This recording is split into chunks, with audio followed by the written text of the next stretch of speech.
pas parler des livres. Je vais dire, voilà, comment j'ai rencontré Yvan. En fait, il n'y a pas longtemps, pas si longtemps que ça qu'on se connaît. En fait, si, il y a longtemps que moi je le connais, parce que j'avais assisté à sa présentation de thèse, c'était il y a 4-5 ans, 2007-2008. C'était pas mal parce que le président du jury c'était Daniel Ben-Saïd. C'était Alain Badiou. Daniel Ben-Saïd c'était mon directeur de thèse. Ah, et le président c'était Alain Badiou. Et il y avait, il y avait un rabbin, un vrai, avec un jury. Je me souviens plus comment il s'appelait. Dans le jury? Ouais. Si, t'as pas oublié ça. Un rabbin avec un grand chapeau noir. Il était dans le public. Non, il était derrière derrière l'estrade. Il y avait les membres du jury, c'était Alain Badiou, donc Daniel Ben-Saïd, Michael Louis, Charles Aluni et comme invité René Lévy. C'était les 5 membres du jury. Il n'y avait pas de... Le rabbin en question était dans le public. Ah, dans le public. Faut souvenir donc. Voilà. Et puis, j'avais lu, entre-temps, comme probablement quelques-uns d'entre vous, les excellents livres que Yvan a publiés aux éditions Ligne.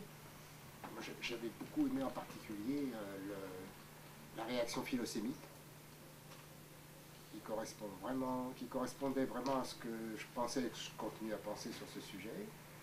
Et puis voilà, on ne se connaissait pas et on est entré en relation. Ça doit être au début de l'année 2013. Et il m'a dit, voilà, il y a un sujet qui est intéressant. C'est que les gens qui manient la tradition judaïque comme une sorte de matraque idéologique, ces gens-là, au fond, la tradition judaïque, ils ne la connaissent pas. Ils n'ont pas lu les bons livres, ou ils ne les ont pas bien compris, enfin bref, par rapport à la tradition judaïque, ce qu'ils racontent, ça n'a pas de sens. Ils ne voient pas, ou ils ne veulent pas voir que dans cette tradition, il y a toute une filière, toute une série de penseurs qui peuvent être qualifiés, comme dit Yvan souvent, de ouvriers à la, disons, révolutionnaires. Et voilà, donc on a publié, comme le disait Fernando, on a publié au printemps Le manteau de Spinoza. Et là sort, depuis très peu de temps, Judaïsme et Révolution. Voilà, je n'en dis pas plus, hein, c'est pas la peine de vous raconter davantage sur Yvan, personnage un peu hors du commun, mais bon, ça le regarde.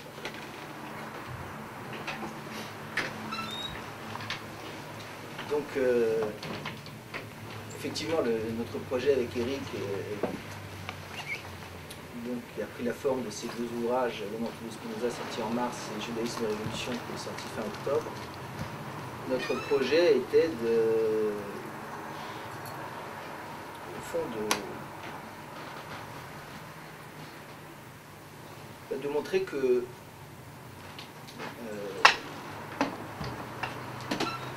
l'instrumentalisation réactionnaire du judaïsme prenait appui sur des lectures très discutables d'une part et surtout précis. Bon, je ne vais pas, plutôt que de reprendre le contenu des deux ouvrages, ce qui est un exercice que j'aime pas beaucoup faire, même pas du tout en réalité. Ce que je vous propose, c'est de vous faire une petite étude pour donner un peu de consistance et concrétiser un peu au fond ce qu'a très bien exposé Eric. Voilà. Donc, du reste, c'est intéressant ce souvenir erroné du rabbin dans le public qui se trouve à la position du jury est intéressant. Donc voilà, ce que je vous propose, c'est de faire une petite étude. Alors, je vais partir d'un texte d'un érudit qui s'appelle Joseph Mélez Modrzejewski. C'est un spécialiste de l'Antiquité, un papyrologue, un philologue, qui a énormément écrit. Et là, c'est un recueil d'études qui s'appelle « Un peuple de philosophes aux origines de la condition juive », c'est chez Fayard. Et je vous propose de repartir d'un texte, une page, et je vais le commenter. L'enjeu de cette page s'intéresse à la différence entre Torah et Nomos. Torah, ce sont deux traductions possibles. Torah en hébreu de ce qu'on traduirait par loi, et en grec, Nomos également de ce qu'on traduirait par loi. Donc, dans ce texte, il s'intéresse à la signification, disons, du mot loi dans le judaïsme, et la signification du mot loi en grec, dans l'Antiquité grecque. Torah signifie d'abord enseignement. Le mot hébreu de yara, jeter, lancer, indique une direction à suivre, une ligne de conduite proposée à Israël par l'Éternel comme moyen de rester fidèle à l'alliance conclue à la sortie d'Égypte. Bien entendu, Torah et Torot, Torot c'est le pluriel du mot Torah, désignent aussi la législation au sens qu'on donne à ce mot à propos des monuments juridiques de l'ancien Proche-Orient. Le don de la Torah reproduit l'image fixée par l'idéologie politique des monocraties orientales, selon laquelle le véritable auteur des lois imposées à un peuple n'est pas le souverain qui les proclame, mais la divinité qui les donne. Le premier législateur du monde connu de l'histoire, Ur-Nammu, a reçu ces lois du dieu lune Nana, divinité tutélaire de la ville d'Ur en Mésopotamie. Sur la stèle trouvée à Suse au début du XXe siècle et conservée au Louvre, le roi Hammurabi écoute debout les lois que lui dicte le dieu soleil Shamash, seigneur de justice. Ce rapport entre la divinité donatrice et le destinateur du don est plus important que l'espace à l'intérieur duquel s'effectue l'opération. À cet égard, Moïse représente le cas limite, le don de la loi se faisant en plein désert. Comme les législations sumériennes et akkadiennes qui l'ont précédée, la Torah relève de la même catégorie de lois proclamées par le souverain ou le chef religieux, le plus souvent une seule et même personne, au nom de la divinité dont elles sont censées émaner. Bien qu'il n'en soit pas l'auteur originel, le rôle d'intermédiaire de celui qui reçoit la loi reste fondamental. C'est Hammurabi qui établit solidement, ou qui inhibe, les lois qui lui furent données par Shamash. Et la Torah, qui selon la tradition juive est antérieure à la création du monde, devient, à partir du moment où elle a été donnée au peuple juif par l'intermédiaire de Moïse, la Torah de Moïse, Torah Moshe. Rien de tel pour le terme nomos. Les lois de Solon n'ont pas été données aux Athéniens par Athéna avec l'aide de Solon, qui aurait été l'intermédiaire entre la divinité et le peuple. Le rôle du nomothète est de consigner par écrit et de rendre publiques les dispositions normatives dont il n'est ni l'auteur ni l'agent de transmission. Leur origine est dans la volonté du groupe social organisé en corps civique. Nous sommes devant une conception de la normativité diamétralement opposée à celle qui caractérise les législations orientales, y compris la législation biblique. Donc vous voyez, dans ce texte, il dispose vraiment deux traditions. Tradition grecque, tradition juive. La tradition juive étant celle de ce qu'on peut appeler une hétéronomie, où la loi est d'origine transcendante. La loi grecque étant celle d'un corps politique qui, de manière immanente, va se constituer et proclamer ses propres lois.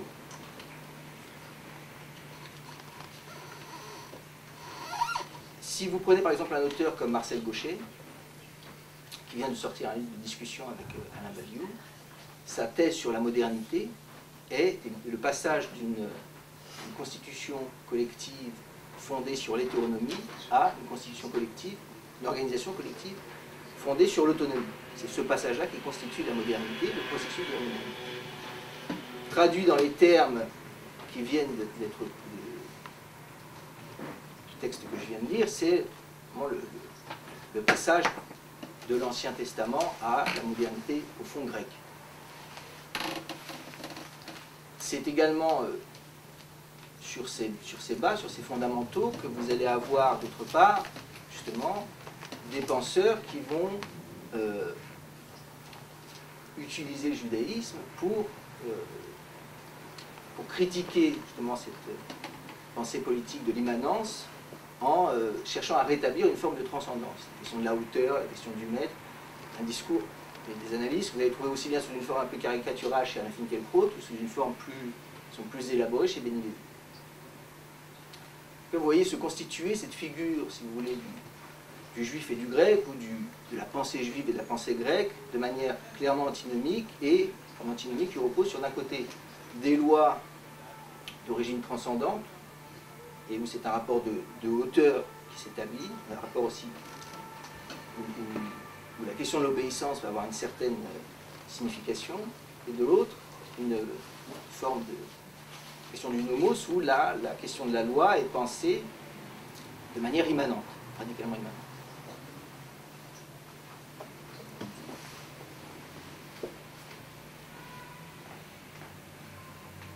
Alors, ce qui est intéressant, c'est que c'est aussi un texte, quelque chose qu'on retrouve aussi au fond. Donc là, le texte, c'est un texte du XXe siècle, mais Flavius Joseph, donc au début de la chrétienne,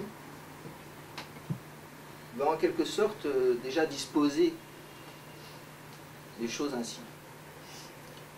Donc là, je tire cette citation du Contrapion, qui est dans un livre de Martin Goodman, Rome et Jérusalem, c'est un historien d'Antiquité, et où il cite donc un passage de Flavius Joseph, je vous le lis rapidement. « Infinies sont les différences particulières des mœurs et des lois entre les hommes, mais on peut les résumer ainsi. Les uns ont confié à des monarchies, d'autres à des oligarchies, d'autres encore au peuple le pouvoir politique. » Vous retrouvez les trois modèles paradigmatiques de la question politique depuis Aristote, Platon, c'est-à-dire puisque le commandement politique est à un seul, à plusieurs ou à tous. Donc, monarchie, oligarchie ou aristocratie et démocratie.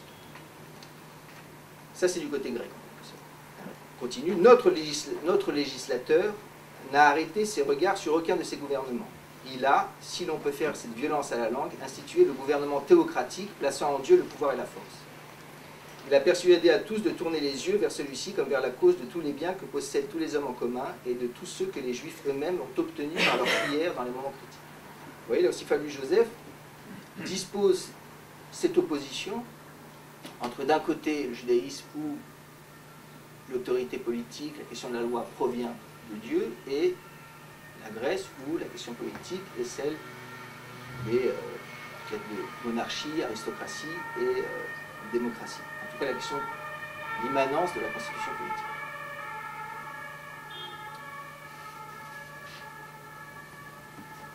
Alors, une fois que ça s'est bien installé, ce qui m'intéresse dans mon travail et au fond, ce qui est en jeu dans ces deux ouvrages, c'est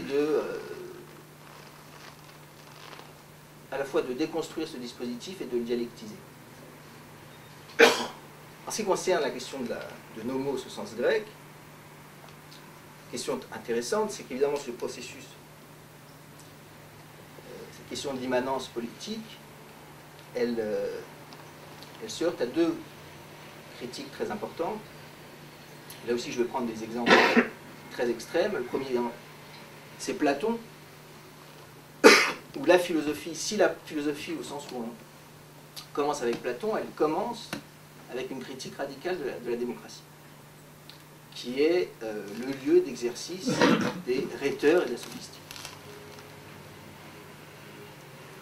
Cette position, vous la retrouvez aujourd'hui chez Alain Badiou, qui dans son dialogue avec Marcel Gauchet a cette formule très intéressante, qui est que le grand autre de la démocratie représentative, c'est le capital. C'est-à-dire qu'en fait, sous la question de cette immanence politique, en réalité, on n'en a pas fini avec la transcendance. Et que justement, la faire ressurgir sous la forme du capital comme figure du grand autre, pose la question de la liberté. Vous voyez, à l'intérieur du modèle grec, la manière dont la philosophie va mettre en question cette figure de l'autonomie politique. Alors vous allez retrouver aussi évidemment toute la tradition chez Marx, on va montrer comment la question de l'élaboration des lois est le produit de rapports de force en société qui sont inégalitaires.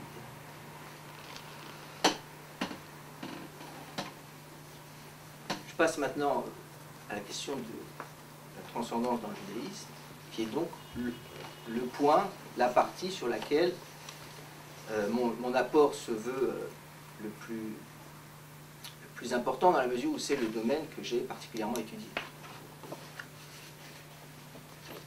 Et donc évidemment, alors ce qui m'intéresse, ce qui est tout à fait essentiel, c'est la chose suivante.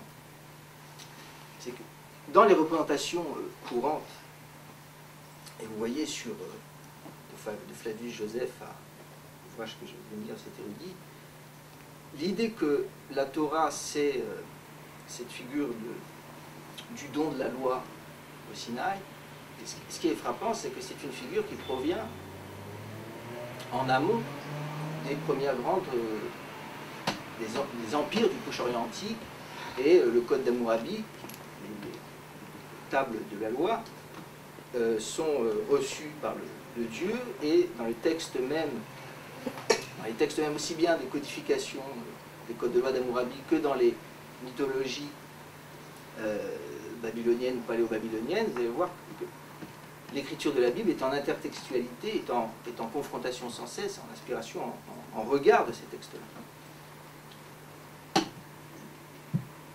Donc la question est de savoir, est-ce que la rupture, est-ce que d'une part il y a une véritable rupture dans ce qui va se constituer sous la figure du judaïsme, ou est-ce que c'est en continuité avec ce qui précède? Alors, il est acquis qu'il y a une rupture. Le judaïsme se constitue sous la forme d'une rupture. Par exemple, vous voyez que la question des premières lois données à Ur, ça intervient dans la Bible, puisque c'est la ville d'origine d'Abraham, avec laquelle il va rompre. Et l'aventure du monothéisme commence lorsque Abraham rompt avec Babylone, avec Ur, la ville de l'origine. Alors, quelle est cette rupture? Classiquement, ce qui est encore une fois un caractère massif de la thèse dominante, c'est la question du monothéisme. C'est qu'avant, le dieu soleil ou le dieu lune, c'est une figure qu'on se représente, une figure idolâtre, alors que, avec le judaïsme, la question du Dieu devient celui dont il n'y a pas de représentation, et la question du Dieu un, créateur du ciel et de la terre. Alors, cette thèse monothéiste,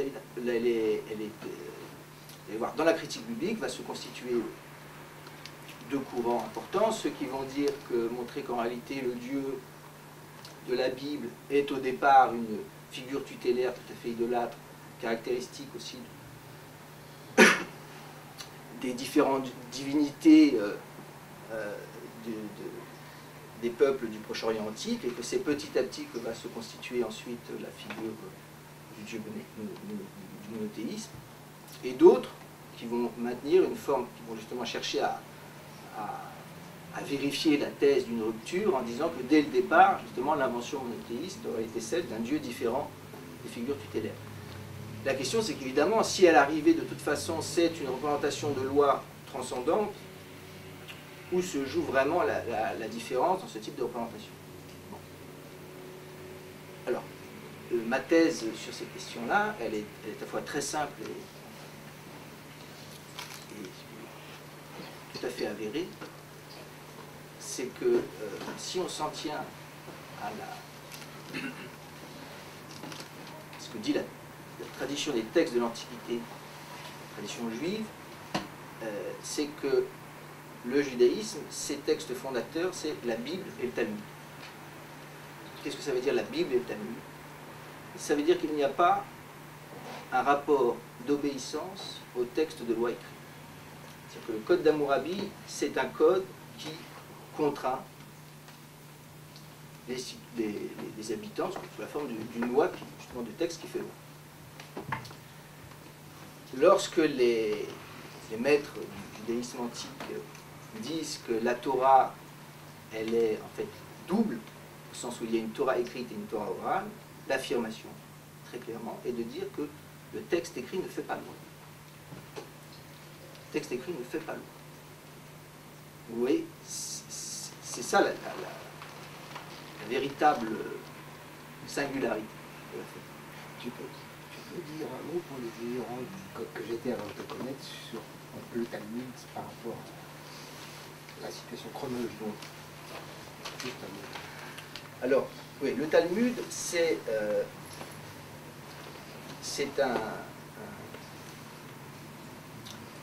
un vaste recueil qui est structuré de la manière suivante. Vous avez un texte qu'on peut appeler le texte des principes, qui s'appelle la Mishnah, qui est mise par écrit autour du IIe siècle après Jésus-Christ, et ensuite son explicitation dialectique, qu'on appelle la Gemara, et qui va se constituer sur, en gros, du 2e au 6e siècle, et on date autour du 6e siècle la clôture du Talmud. Et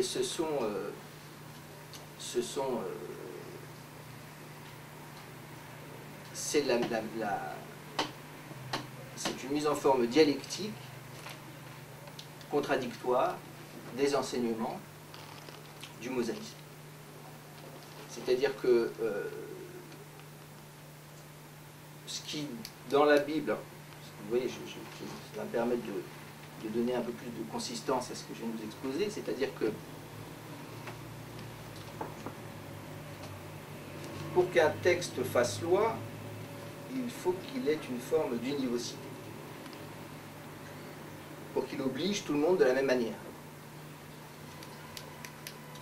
Lorsque vous dialectisez un texte de manière à faire apparaître que son intelligence va dépendre des axiomatiques qui sont en jeu, le rapport, ce n'est plus un rapport d'obéissance que vous avez à l'écrit, puisque l'écrit n'a plus une signification univoque qui contraint, qui oblige, puisque ça peut vouloir dire X ou Y. Et donc,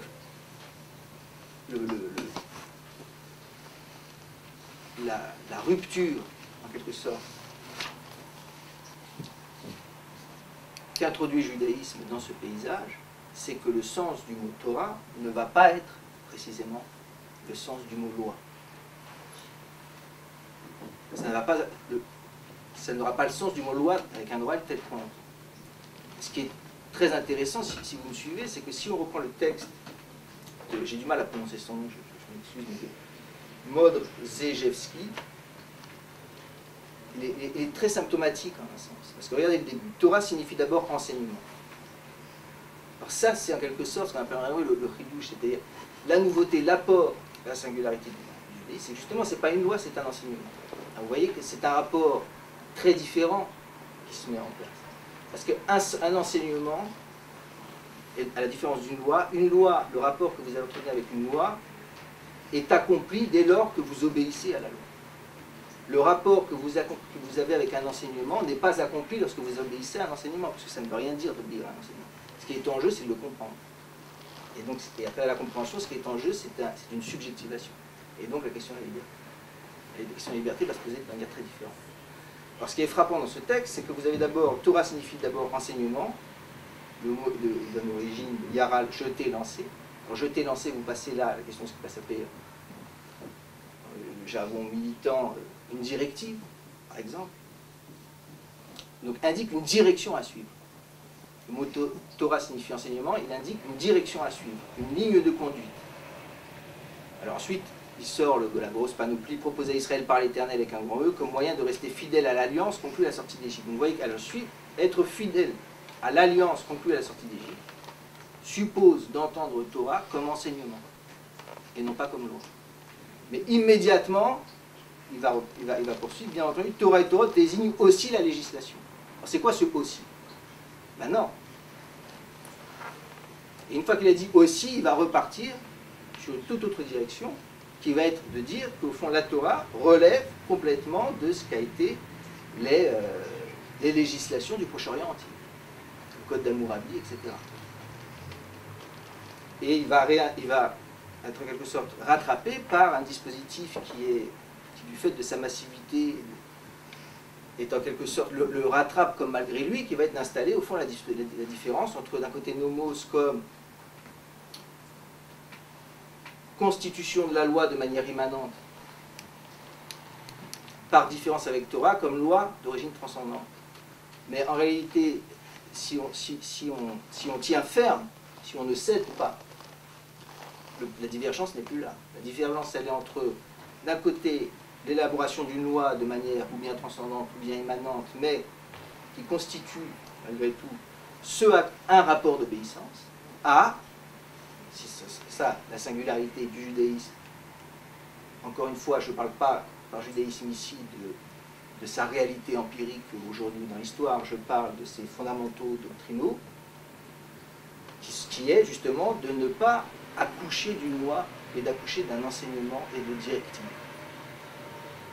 Vous voyez, en m'en tenant là, si vous voulez, je vous résume en quelque sorte ma ligne directrice, aussi bien du côté de Spinoza, le manteau de Spinoza, que dans Judaïsme et Révolution, en montrant comment, en revenant aux textes fondamentaux, on a d'une part une convergence forte avec Spinoza, dont tout le travail va être justement de penser l'éthique comme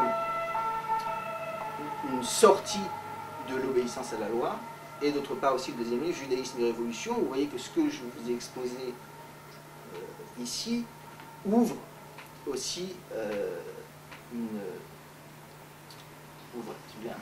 un champ de réflexion où les rapports entre judaïsme et révolution sont beaucoup plus évidents qu'ils ne paraissent a priori quand vous vous en tenez à la dichotomie massive entre nomos et Torah tels qu'ils sont exposés ici dans les textes que je vous ai. Je ne sais pas si j'ai été clair ou pas, lorsque je vous propose, comme j'ai quand même exposé un peu une ligne directrice, de peut-être d'écouter vos questions. Ça me permettra peut-être de préciser les choses, de revenir, de développer. Oui, oui. J'avoue que ce qui me semble étonnant, c'est plutôt que vous revendiquiez cette thèse comme vôtre. Parce que il me semble que, enfin, sans vouloir le dire trop négativement, ce que vous avez dit est tout à fait banal. C'est-à-dire, je ne connais personne dans aucune synagogue qui ne sera pas d'accord avec ça et qui ne vous dira pas que la loi écrite et la loi orale sont les deux piliers du judaïsme et que, bien entendu, ce que vous avez dit est vrai. Je veux dire, c'est pas vraiment une question, et j'essaie de le dire de manière pas négative, mais je vois absolument pas en quoi ce que vous avez dit a une originalité, ou disons, comment vous pouvez le revendiquer comme vôtre. Je suis absolument d'accord avec ce que vous avez dit, mais il me semble que si vous allez dans n'importe quelle synagogue, tout le monde sera absolument d'accord. Bon, j'ai envie de vous poser la question de savoir qu'est-ce que... Bon, je vais vous répondre en plusieurs temps.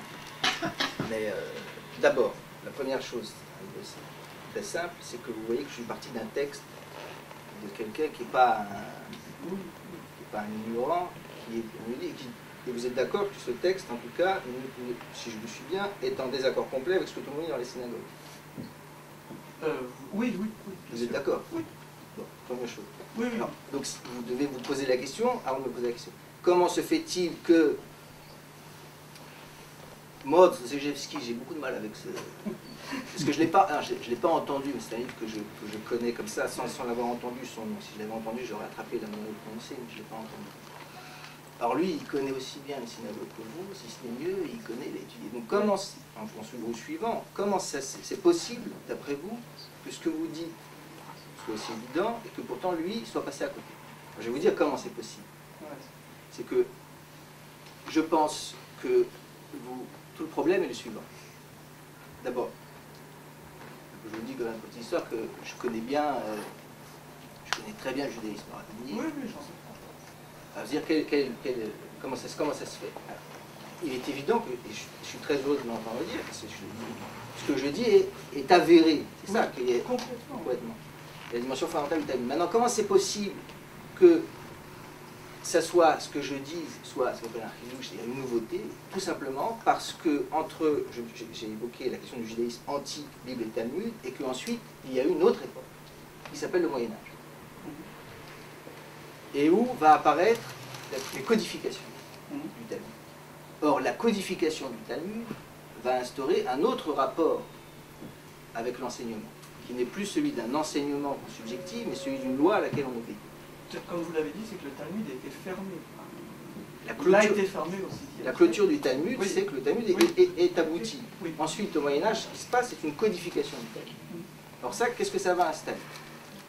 Ça va installer, selon moi, si vous voulez, alors ça, je le développe autour de la question de Maïmonide dans un chapitre du livre, qui est le clivage qu'il y a à l'intérieur même de l'œuvre de Maïmonide entre sa codification du Talmud et le Guide des Égards. Alors, pour vous répondre sur ce point-là, ce qui s'est passé, c'est qu'avec la codification du Talmud, ce que je viens de dire a été, en quelque sorte, forclos. Et qui s'est installé un rapport d'obéissance. Et si vous voulez, maintenant, aujourd'hui, même dans l'étude du Talmud, dans les yeshivot, ce qui se passe, c'est que votre étude du Talmud n'est justifiée que si elle a en vue la loi telle qu'elle a été codifiée au Moyen-Âge, puis dans les développements des jurisprudences rabbiniques. Donc, si vous voulez, ça forclôt ce dispositif tel que je viens de l'établir. Et c'est en raison de cette forclusion que quelqu'un comme Dostoïevski peut disposer les choses comme ça en ayant le sentiment d'être d'accord avec tout le monde. Et effectivement, parce que ça va fermer ce rapport-là. Si vous voulez, pour vous le dire encore plus clairement, et je vais après ajouter quelque chose, ma thèse, elle est la suivante, c'est que si les rédacteurs du Talmud ne l'ont pas codifié, c'est pas pour rien. C'est parce qu'ils estimaient que ça n'était pas codifiable sans une trahison fondamentale de l'œuvre talmudique elle-même. Or ça, au Moyen-Âge, ça a été décidé autrement. Ils ont décidé de codifier ce qui ne devait pas l'être. Et pourquoi? Pour des raisons à la fois historiques et à la fois théoriques. Raison historique étant qu'il s'agissait de maintenir des communautés et que donc, en quelque sorte, la forme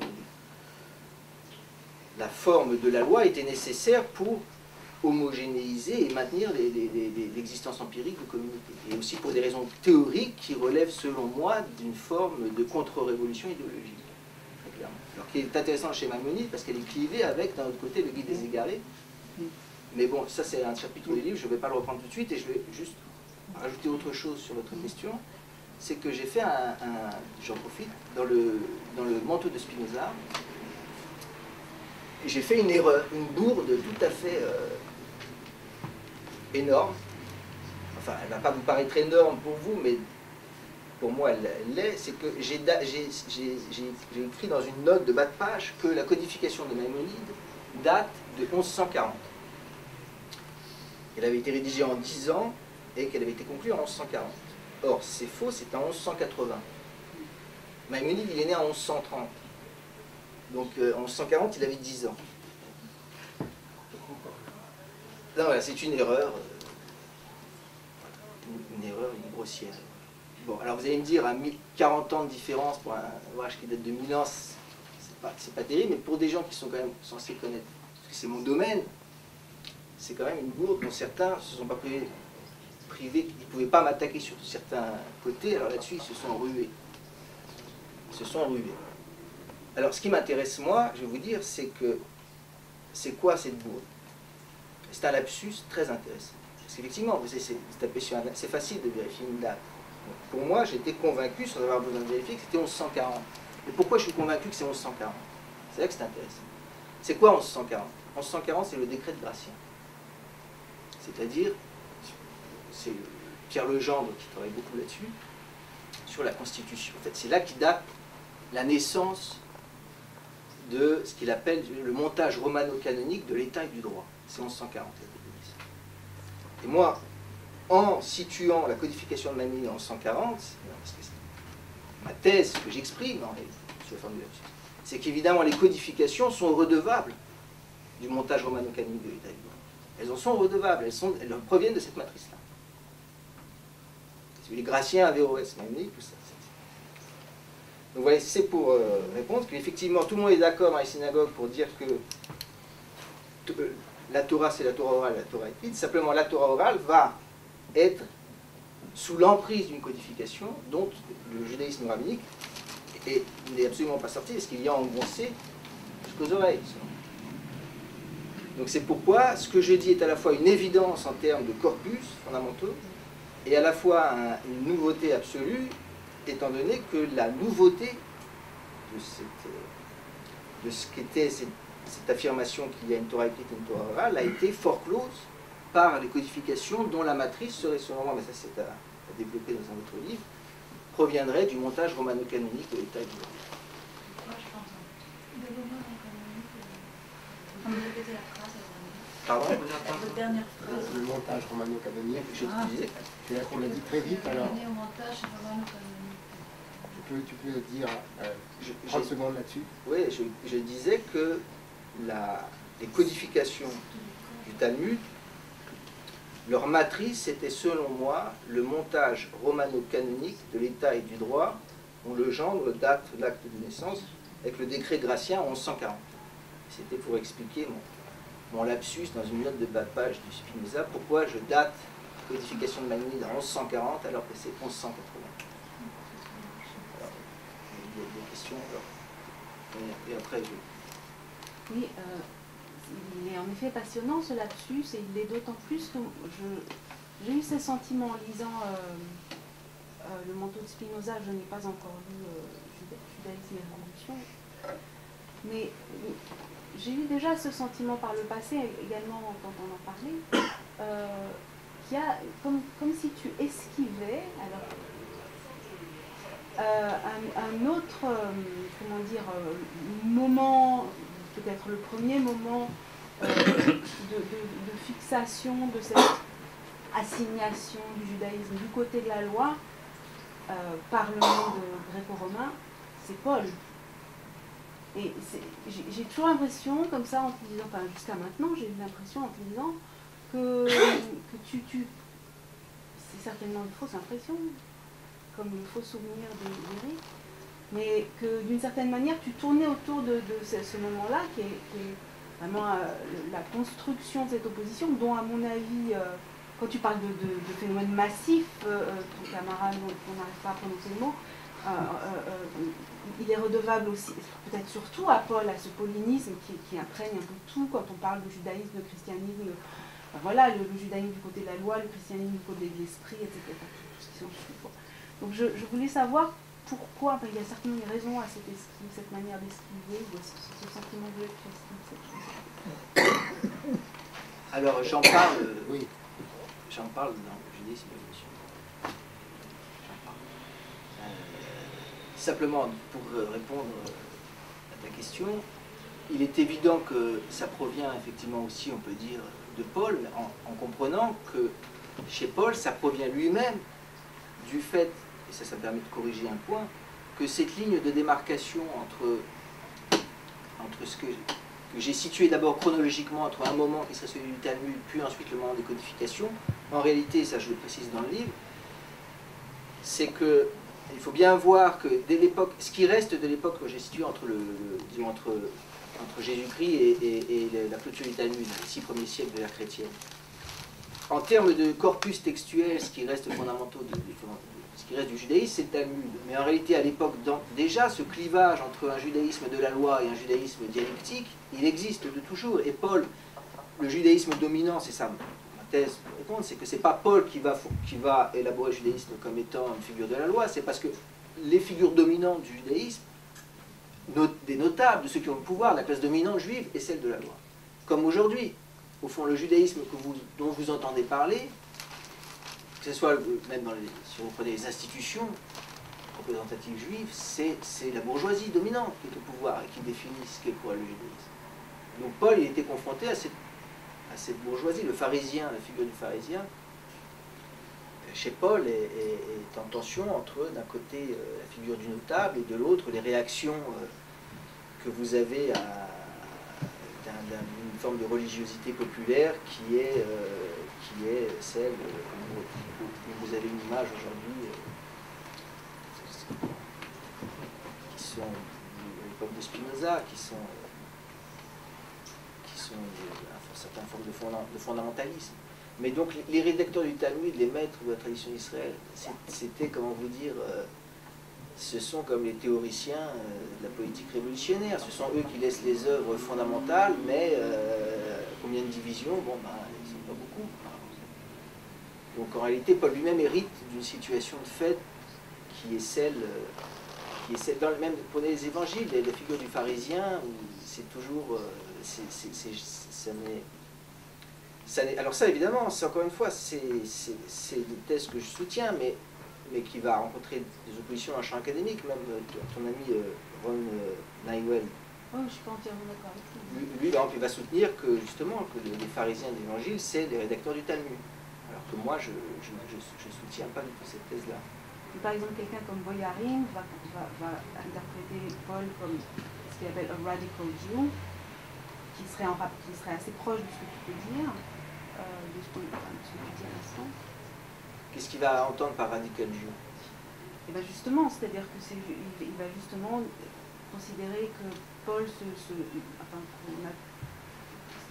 une lecture qui est pas forcément bien vue du côté chrétien, mais en tout cas que Paul lui-même se situe en rupture par rapport à un certain judaïsme, et pas forcément par rapport au judaïsme.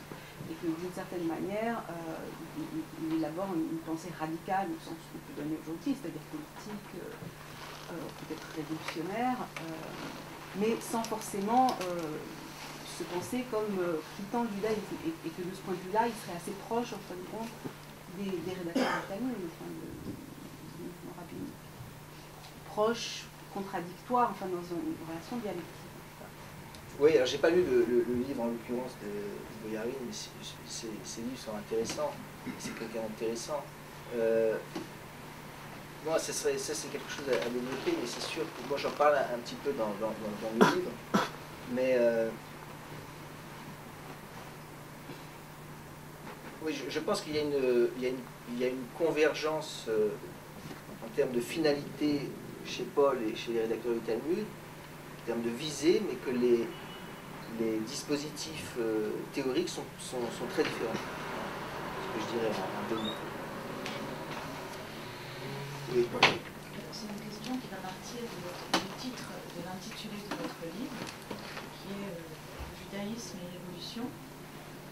Donc pour moi, j'entends que vous faites une opposition entre l'obéissance et la connaissance, si j'ai bien compris. On peut le dire comme ça, sous condition de préciser après ce qu'on entend par obéissance. Pour faire court, oui. Moi, je me pose la question, alors je n'ai pas bien compris.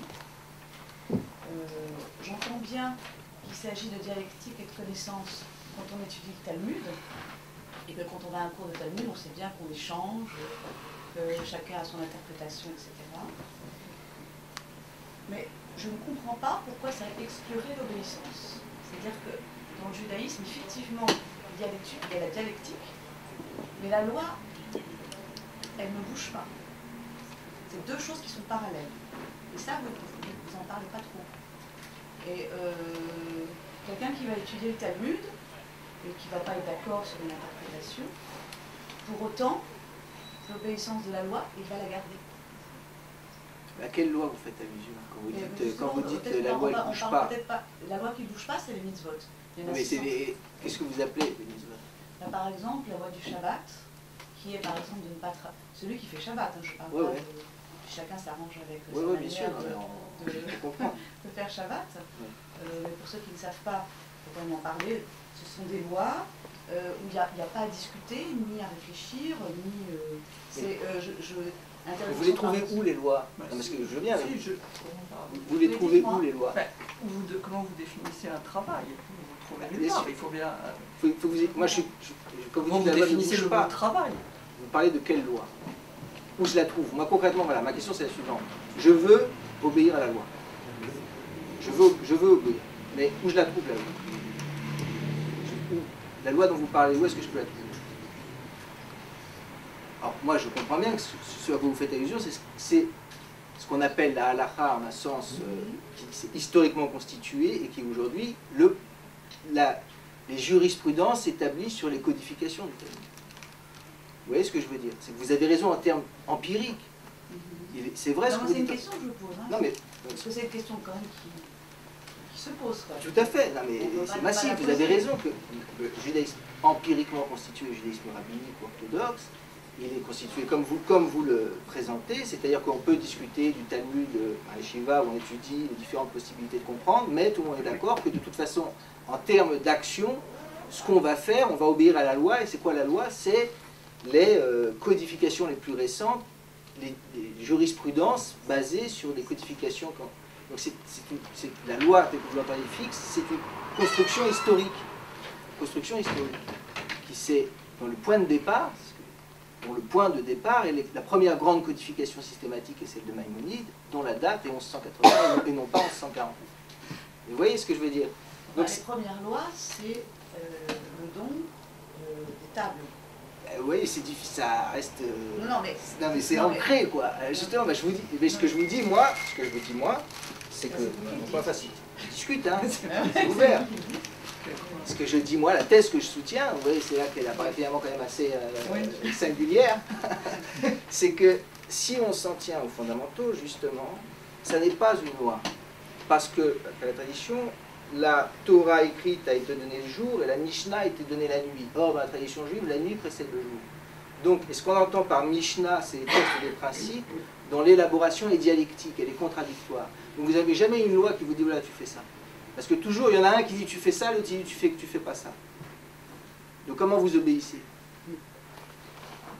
Donc, si vous voulez, pour qu'il y ait une obéissance, et cette obéissance, elle va se construire historiquement, en termes de nécessités historiques qui sont peut-être justifiées, on discute, tout ça est ouvert, mais qui va être la question, à mon sens, c'est comme ça que je l'expliquerai, à mon sens, qui va être la question, si vous voulez, qui va se poser, c'est de perpétuer les communautés juives en exil et de les organiser autour de pratiques communes, etc. Ça pourrait se tenir ce que vous dites, sauf qu'il y a certaines lois qui sont hors sens. Quand je dis hors sens, qui ne justifient pas ce que vous racontez là. Dites-moi. De se perpétuer, de je sais pas quoi, de se... Oui. Là, je ne les ai pas en tête, mais il y a des lois qui sont complètement... on ne comprend pas pourquoi on les fait. Voilà, vous parlez d'autre chose, c'est un point un peu différent maintenant. Vous soulevez la différence. Mais c'est pour ça que c'est pour ça que je ne comprends pas ce que vous voulez dire par loi. Moi, je ne comprends pas. Là, c'est un point un petit peu différent que vous soulevez. La différence entre ce qu'on appelle un din et un chok en hébreu. C'est encore une fois, c'est des choses, des exceptions qui sont massivement installées, ou qui voudraient dire que din, c'est une loi qui a une intelligibilité rationnelle, et un chok, c'est quelque chose qui est ou bien inintelligible, ou bien irrationnel, ou bien surrationnel, ou bien différentes appellations à ce niveau-là. C'est des lois, quand même. Alors justement, c'est tout le problème, ce que j'essaie de vous expliquer, c'est que même ces lois, alors prenons par exemple les divisions, un exemple qui sont, encore une fois, je prends des exemples qui se sont élaborés comme tel au Moyen-Âge, ils sont à discuter, mais par exemple la différence entre certains interdits alimentaires, ou pourquoi ne pas manger telle partie de l'animal et oui telle autre, pourquoi tel animal et pas tel autre, ça c'est par exemple ce qu'on appelle dans les crocs des lois qui n'auraient pas d'intelligibilité.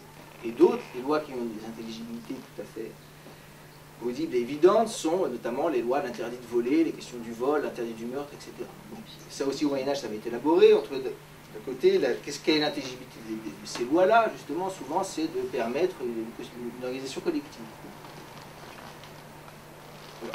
Le point que vous soulevez, encore une fois, je vais vous répondre de la même manière, c'est que vous allez avoir immédiatement, c'est vrai que vous pouvez prendre certains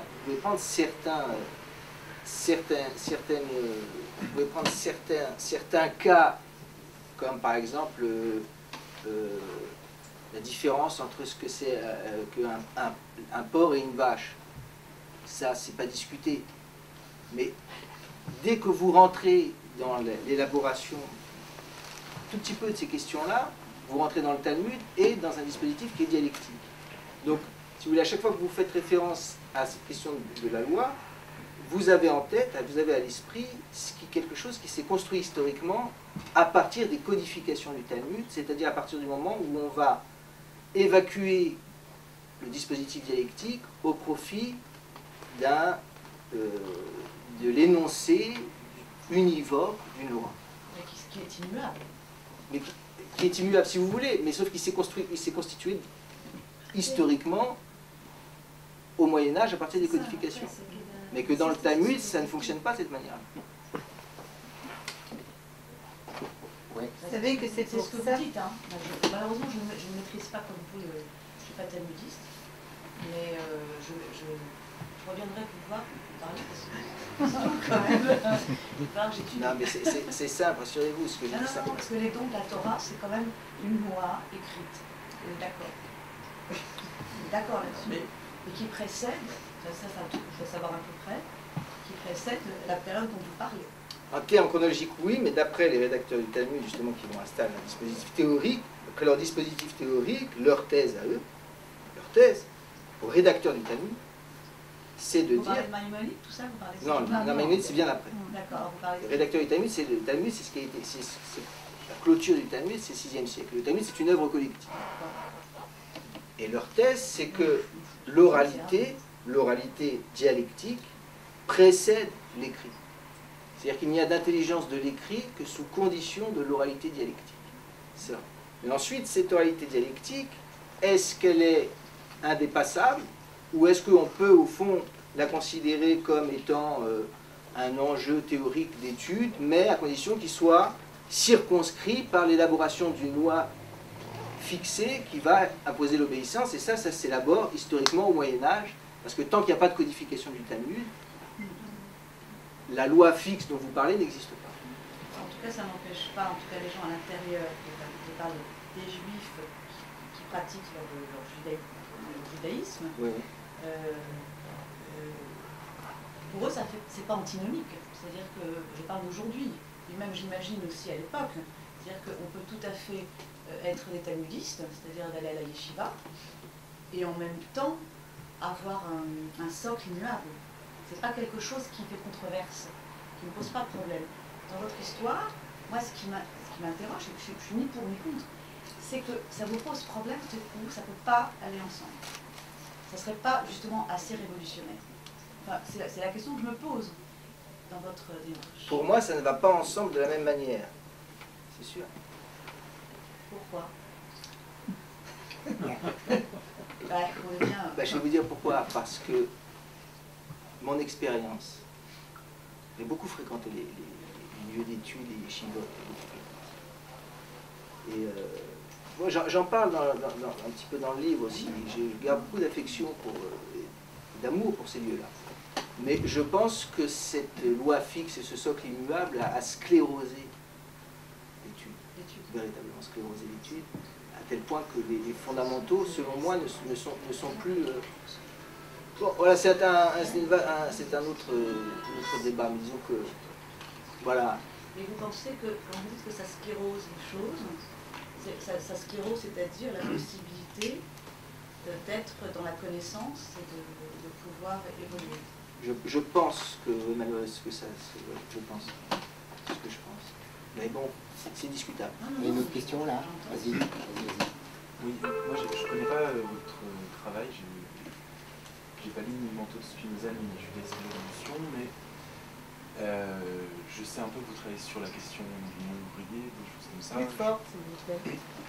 Je disais juste que je ne connaissais pas son travail, mais que j'avais entendu que Jean Segret travaillait sur la question du non ouvrier, que c'est un ouvrage qui s'appelle Judaïsme et Révolution, et que pour l'instant j'ai pas beaucoup entendu parler de ça, et donc j'avais deux questions par rapport à la question de la révolution. Donc, je voudrais savoir qu'est-ce que vous entendez sous ce terme-là. Et mes deux questions, c'est les suivantes. La première, c'est si je comprends bien, pour vous, il y a une position entre la loi et l'enseignement, enfin, et que l'enseignement serait du côté révolutionnaire et la loi serait du côté non révolutionnaire, si je comprends bien. Je ne comprends pas très bien cette thèse-là, parce que pour moi, ce que vous dites sur l'équivocité de la loi, c'est le principe même de la loi pour moi, parce qu'une loi est écrite, elle est langage, et donc elle est contestable. Et ce que faisaient les Grecs, les sophistes et les rhéteurs, c'était contester l'interprétation des lois. Ce que fait un juge dans un tribunal aujourd'hui, c'est aussi jouer sur les mots, contester l'interprétation d'une loi. Donc je ne sais pas s'il y a jamais eu un seul exemple d'une loi qui soit totalement univoque. Ça, c'est la première chose. Et la deuxième chose... Et donc, du coup, je ne comprends pas quel serait l'aspect révolutionnaire du judaïsme si j'entends ce que vous dites du côté de l'enseignement, puisque j'ai l'impression que la loi elle-même ne fonctionne que de manière dialectique. Et la deuxième question, je crois que je l'ai posée. Vous avez parlé du non-ouvrier au début, c'est ça? À ce niveau-là? Ça va venir, alors je ouais, réponds, Mais il y a déjà presque 2 questions en ligne. Bon, d'abord, vous voyez, pour ne pas parler dans l'abstrait, je suis parti d'un texte. Un texte d'un érudit, quelqu'un de très compétent, pour montrer comment il installait les choses et pour montrer comment cette dichotomie-là, je la remettais en question. Sur la question que vous posez dans vos 2 questions, la deuxième, je me souviens, c'est sur la question qu'il n'y a jamais eu de loi univoque, puisque c'est toujours l'enjeu d'interprétation et du juge. Et la première, juste avant, c'était sur... En fait, c'était pas une question, c'est juste que je m'interroge simplement sur ce signifiant de révolution ouvrier, que vous semblez manier. Et je comprends pas très bien pourquoi, et c'est pour ça qu'il y avait cette question sur... Voilà. Là, dans ma présentation, j'ai volontairement voulu... J'aime pas, moi, parler de mon livre, parler de ce que j'ai... Donc j'ai voulu faire une présentation qui se tienne en soi, si vous voulez. Donc effectivement, si vous avez entendu que je parlais du non-ouvrier, là j'en parle pas. C'est bon, j'en parle. Donc disons que j'en parle dans mes livres. Voilà, la question ensuite plus fondamentale que vous posez sur la question du juge qui interprète la loi. Oui, bien sûr, mais si vous voulez... J'ai retrouvé ma deuxième question. Je la poserai après.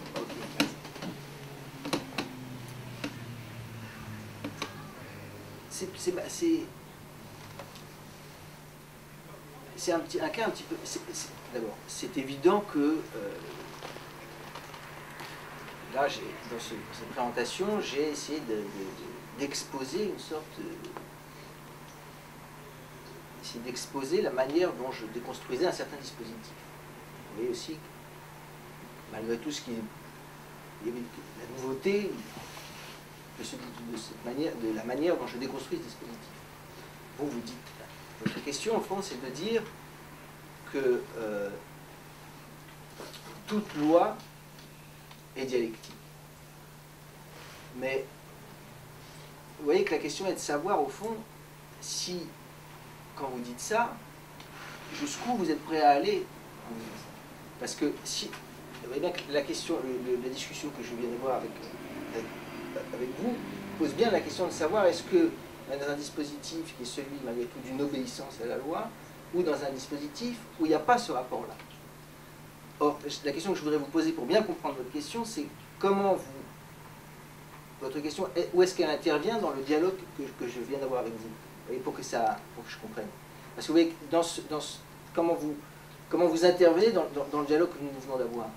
Parce que vous voyez, on vient d'avoir un dialogue intéressant pour ça, puisqu'on montre bien cette tension où mon propos a l'air, en quelque sorte, de remettre en cause un dispositif dans lequel la loi et le rapport d'obéissance est installé. Alors quand vous dites, mais au fond, la loi c'est jamais un rapport d'obéissance, qu'est-ce que vous voulez dire? Est-ce que vous iriez dans le sens de dire qu'au fond, ça pourrait être une manière de justifier le point de madame, de dire au fond, ce rapport à l'obéissance n'existe jamais vraiment comme tel? Et moi, je pense que si, véritablement. Il y a une vraie rupture entre ce qu'on peut appeler la figure de l'obéissance à la loi et la figure de la connaissance. En ce sens où cette rupture-là, si vous voulez, dans le manteau de Spinoza, qui est le premier, et qui en quelque sorte, ces 2 livres sont un peu comme le deuxième. C'est-à-dire que chez Spinoza, c'est absolument construit là-dessus. Et Spinoza, j'évoque dans ces 2 livres une lettre à Bleienberg qui est très importante. J'y reviens tout le temps, d'ailleurs je vais intervenir à un séminaire sur Spinoza, je pense que je vais encore refaire sur cette lettre. Et où Spinoza dit, voilà, la Bible, ça a été écrit pour les gens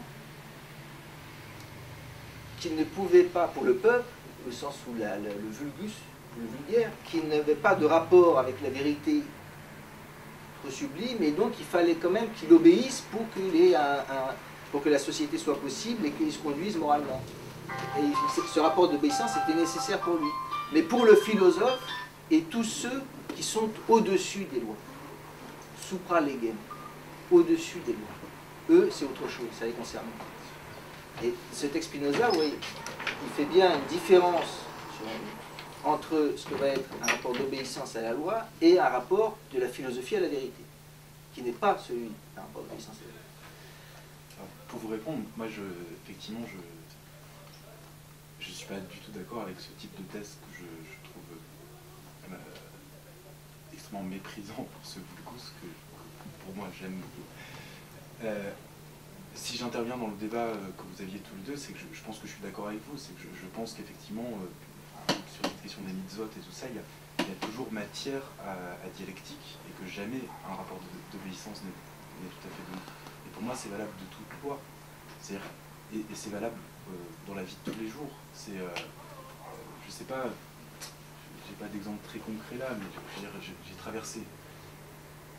J'ai brûlé le feu rouge, non, je ne l'ai pas brûlé parce qu'il n'était pas rouge et parce que ce que j'ai fait, c'était pas brûlé, c'était flambé, ou je sais pas quoi. Enfin, c'est ça, le quotidien est très lourd. Enfin, et vraiment dans la vie quotidienne,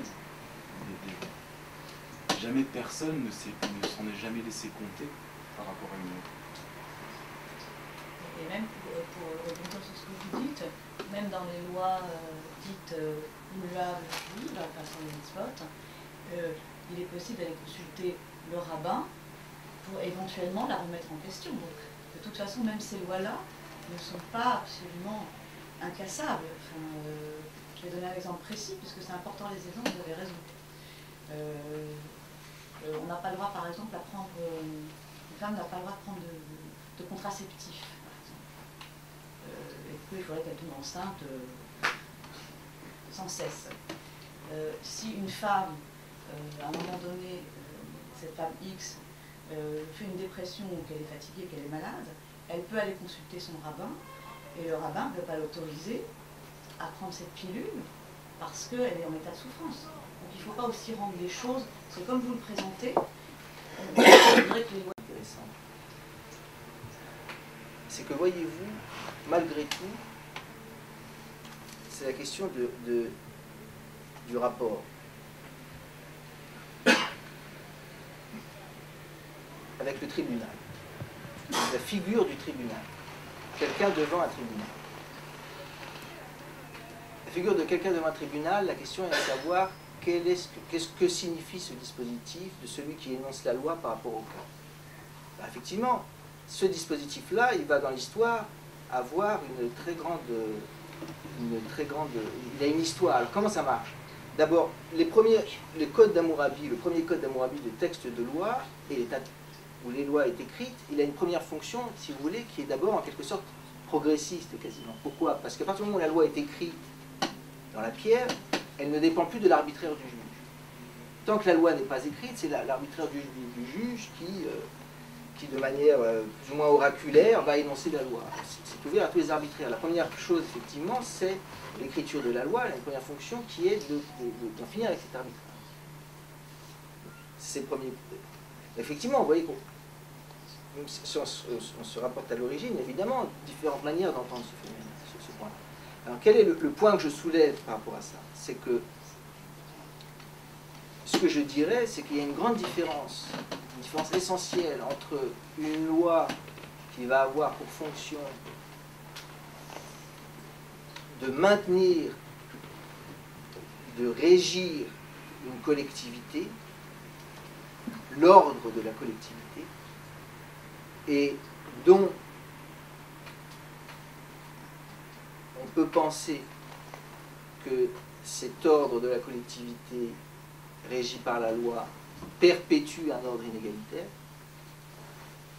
Ça, c'est une certaine dimension de la loi à l'intérieur duquel vous pourrez dire qu'il y a des discussions, des circonstances atténuantes, etc., tout ce que vous dites, mais ça restera la structure fondamentale, avec une autre conception de la loi où l'enjeu n'est pas, dans l'énoncé de la loi, du jugement, n'est pas, si vous voulez, la perpétuation de régir un collectif, mais d'enseigner une vérité à un sujet.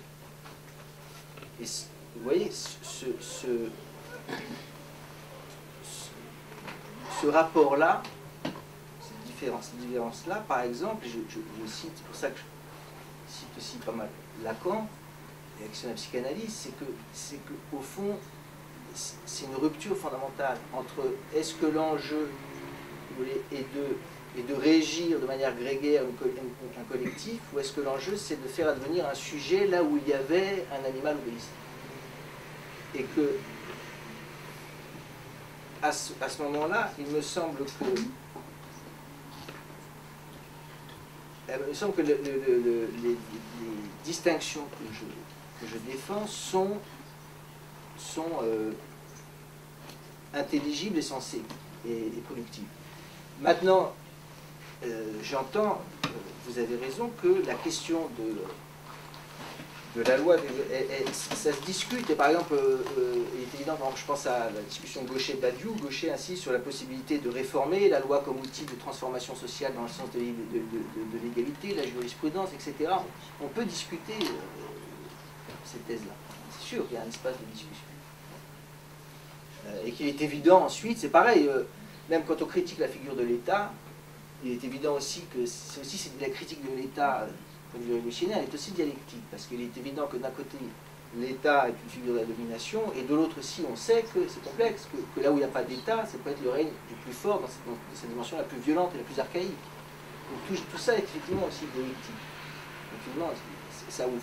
C'est juste un point, quand vous parlez, vous dites le vulgus, je l'aime bien. Chez Spinoza, c'est compliqué. Chez Spinoza, c'est compliqué. Maintenant, moi aussi, j'aime bien. Je pense que justement, la question du Talmud, c'est de viser à ce qu'il y ait des sujets et non pas des animaux obéissants. C'est la conviction du Talmud, c'est que tous sont susceptibles et ont l'injonction de devenir des sujets. Et donc des sujets qui vont au fond, si on veut maintenir absolument la question de la loi, des sujets qui vont édicter leur propre loi. Et alors, vous vous souvenez de votre deuxième question? Oui, qui était un peu décalée du coup, parce que je comprends mieux que votre problème c'est la question de l'univocité de la loi en fait, c'est pas tellement ça. Votre question c'est du sens de la loi en fait. Est-ce qu'elle est là uniquement pour maintenir les comportements dans un certain cadre, ou est-ce qu'elle est là pour subjectiver en fait? Alors, et ça va se donner dans l'univocité au sens que vous entendez moi, c'est-à-dire qu'une fois que c'est un dispositif univoque qui dit ce qu'il doit faire, c'est pas la même chose que lorsque c'est un dispositif dialectique qui engage une intelligibilité qui est en discussion. La deuxième question, je peux quand même la poser, même si je pense qu'elle est moins pertinente maintenant, mais c'est juste que si on se place du point de vue d'une pratique révolutionnaire, un peu plus fort. Si on se place du point de vue d'une pratique révolutionnaire, je ne sais pas si aujourd'hui la figure de la loi est réellement, comment dire, la question centrale de la question du pouvoir. Là bon, je fais référence aux travaux de Foucault et de tout ça. Est-ce qu'aujourd'hui la question de la pratique révolutionnaire se place vraiment dans une confrontation avec la question de l'obéissance et de la loi, sachant qu'on est plus dans des modes de gouvernementalité qui ne sont pas régis par la question de l'obéissance à un pouvoir? Oui, je vous entends très bien. J'interviens la semaine prochaine. On m'a invité à un truc à l'ENS où je vais parler de Foucault, justement. J'entends bien votre question, je l'entends très bien. Et je m'intéresse beaucoup à l'histoire de la sexualité chez Foucault, parce que c'est là, à mon sens, aussi qu'il aborde. Et je m'intéresse aussi beaucoup à cette question-là. Ce qui m'intéresse beaucoup chez Foucault, j'en parle puisque vous m'invitez, c'est très intéressant chez Foucault, l'histoire de la sexualité, parce que, vous voyez, il y a la question chez les Grecs, au IVe siècle, où la question du plaisir et de la sexualité est un enjeu, justement, un art, un art de vivre, où chacun élabore la régulation de son art et de son rapport au plaisir, à la jouissance, au désir, etc. Par rapport, qui met en opposition avec ce qu'il appelle la pastorale chrétienne, où la sexualité va devenir un enjeu justement d'un autre dispositif, la question de l'aveu, de la faute, de la culpabilité. Et donc on pourrait situer comme, chez Foucault, comme au fond, du côté de la pastorale chrétienne, la question de la sexualité sous la loi, en quelque sorte, et chez les Grecs, justement, dans un autre dispositif. Bon. Ce qui est très intéressant, si vous prenez l'histoire de la sexualité chez Foucault, c'est qu'il ne parle pas du judaïsme et des juifs. Du judaïsme, il ne parle pas du judaïsme. Or, ce qui est très intéressant, c'est que on se demande bien dans cette question-là où se situe le judaïsme. Il parle des Grecs et de la pastorale chrétienne, du côté de la loi. Et évidemment, on se demande où. Et c'est très intéressant de le prendre sous cet angle-là, parce que le seul moment où intervient dans les 3 volumes le signifiant juif, c'est dans la formule judéo-chrétien, où il dit tout de suite que ça ne veut rien dire. Donc on se demande vraiment pour lui, voilà. Et on sent que c'est un point qui fait question, et on sent que chez Foucault, c'est qu'il n'a pas du tout envie de situer le judaïsme du côté, comme situe la pastorale chrétienne, et qu'en même temps, voilà, c'est un point très intéressant. Et donc c'est pour vous dire que j'entends bien votre question, et je rajouterai sur ce point que va sortir au mois de novembre un livre de Jacques Bidet sur Foucault et Marx, et où justement il va tenir en quelque sorte que c'est complémentaire, quoi. Que c'est pas en fait Foucault à la place de Marx, mais que justement les deux convergent, quoi, la question. Et en tout cas, donc voilà, j'entends très bien votre question, c'est quelque chose en élaboration, en travail. Et là, encore une fois, j'ai voulu partir d'un texte, donc, mais même dans l'ouvrage lui-même, j'aborde les choses de manière c'est pas tranché comme ça sur la question de loi et d'enseignement, c'est une manière d'aborder les choses. Il y a d'autres aspects, quoi. D'autres questions? Oui. Bon, j'interviens un peu tard du coup, mais pour revenir sur la question de la loi elle-même, dans la tradition islamique, il y a peut-être un élément qui permet de reformuler la question. Il y a un hadith, donc les propos rapportés du prophète, dans lequel 2 croyants demandent au prophète qui seront les gens sauvés, qui accédera au paradis finalement, est-ce que ce sont les musulmans, est-ce que ce sont les croyants, et il répond que les juifs sont divisés en 70 sectes, dont une seulement accédera au paradis, que les chrétiens de la même façon sont divisés en 71 sectes, dont une également accédera au paradis, et que les musulmans à leur tour se diviseront en 72 sectes, dont une également seulement accédera au paradis. Donc dans ce sens-là, c'est pas l'adhésion à la clôture d'une loi constituée, d'une loi particulière que se donne une population pour accéder au bien, mais le contenu de l'enseignement est révolutionnaire parce qu'il est en excès sur la loi prescrite comme particularité pour un peuple. Donc l'accès à l'universel lui-même, c'est l'au-delà de la loi à laquelle on pourrait limiter le contenu de l'enseignement. Oui, ça me paraît très judicieux ce que vous rapportez là. Très intéressant. En plus, 70, 71, 72, ce sont des chiffres, des symboliques qui font référence à beaucoup de choses. Sans lever le tribunal, et ce qui se fait 70, 72, il y a beaucoup de choses, 70, tout ça, donc oui, mais j'entends très bien. Moi j'ai entendu encore le signifiant révolutionnaire et je n'ai pas compris. Ah oui, franchement là, je vais vous dire un truc, regardez, si vous prenez le livre, voilà, il y a une citation du livre, et puis ça commence la première phrase du livre. Par révolution, j'entends une politique dont la finalité est la disparition de la servitude et de la domination dans la structure même du social. C'est ça que je propose. C'est discutable, mais c'est comme ça que je propose de définir la révolution. Ça va être le champ. Donc effectivement, vous voyez que là j'ai abordé les choses un peu différemment, où la problématique du livre, j'ai abordé les choses un petit peu différemment, mais tout ça se recoupe simplement. Voilà, quand j'interviens, je me dis de quoi. Je préfère plutôt que d'avoir des considérations générales, j'aime bien partir d'un texte et comme ça on sait où on est tous au même niveau. Mais vous étiez quand même dans ces questions-là.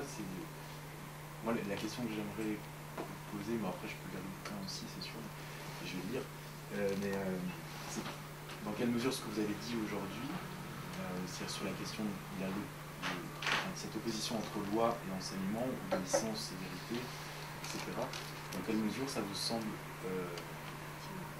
susceptible de faire disparaître la servitude dans... C'est ça que... Je reprends le texte sur lequel je suis parti. Torah signifie d'abord enseignement. Le mot hébreu de yara, jeter, lancer, indique une direction à suivre, une ligne de conduite. Ça m'intéresse. Ensuite, la fin de la phrase proposée à Israël par l'Éternel, ça c'est ok, c'est de la figure, quoi, bon. comme moyen de rester fidèle à l'alliance conclue à la sortie d'Égypte. C'est une directive pour rester fidèle à l'alliance conclue à la sortie d'Égypte. L'alliance, c'est pareil. C'est pas la sortie d'Égypte, c'est fondateur, c'est la sortie d'un esclavagisme. Rester, la directive, l'enseignement pour rester fidèle à cette sortie-là de l'esclavagisme. Ça me parle. En termes de révolution, parce que je vois la dimension, en quel sens on peut parler de révolution telle que je l'aborde ici. Ce qui m'intéresse, je continue ensuite, la deuxième phrase, bien entendu, là, vous savez, quand ça commence par bien entendu, déjà ça sent le roussi, parce que c'est, bien évidemment, bon, voilà. Torah désigne aussi la législation au sens qu'on donne à ce mot à propos des monuments juridiques de l'ancien Proche-Orient, c'est-à-dire au sens des constitutions des empires du Proche-Orient antique, qui sont évidemment les figures de l'empire dans sa dimension de ce qui à la fois, évidemment, comme toute figure de la domination, qui à la fois, comme je vous l'ai dit, instaure un ordre social qui est plus vivable que la sauvagerie archaïque, mais qui à la fois en même temps instaure un ordre de domination des maîtres. Parce que le code d'Hammurabi, c'est malgré tout aussi, dans sa fonction sociale, d'instituer une société qui est régie par des rapports de force inégalitaires. Donc la directive, la ligne à suivre pour rester fidèle à une sortie de l'esclavagisme, et puis de l'autre, une signification qui relève aussi de ce qu'a été la figure de l'Égypte, au fond. Vous voyez la tension. Donc c'est en ce sens-là que, vous voyez, dans cette formule-là, il y a à la fois la dimension de ce que pourrait être un judaïsme révolutionnaire et un judaïsme contre-révolutionnaire. C'est en ce sens-là que je le... Mais après, évidemment, c'est un peu... vous voyez, j'installe comme ça des pistes. Des pistes, hein. Vous avez raison que Foucault, l'homme Foucault, effectivement, vient et dit mais la question de justement la révolution, tout ça, ça se pose de manière beaucoup plus complexifiée, c'est la notre discussion, etc. C'est une vraie question. Hein.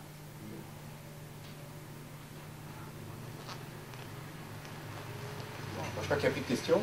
Moi, voilà, je voudrais dire que simplement que ces deux livres ont été rendus possibles grâce au travail d'éditeur d'Éric, qui m'a pas simplement travaillé je veux dire vraiment en rapproché. Moi j'ai tendance à faire des sorties de piste, il m'a recadré.